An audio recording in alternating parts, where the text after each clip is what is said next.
Кадыров с изменившимся лицом бежит к пруду. Все как-то приободрились от того, что Рамзан Ахматович залез в море и там потерял над собой контроль и сознание.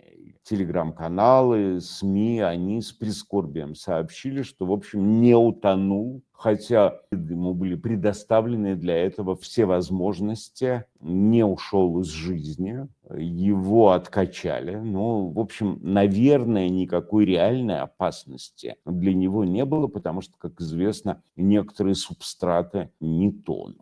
Ну и плюс, конечно, он выбрал не самое удачное место, потому что если бы на его надгробии было написано, что фигурант такой-то, такой-то утонул в Эгейском море, рано или поздно буковку кто-нибудь бы затер. И смысл получился бы, совсем для Рамзана Ахматовича неприятный.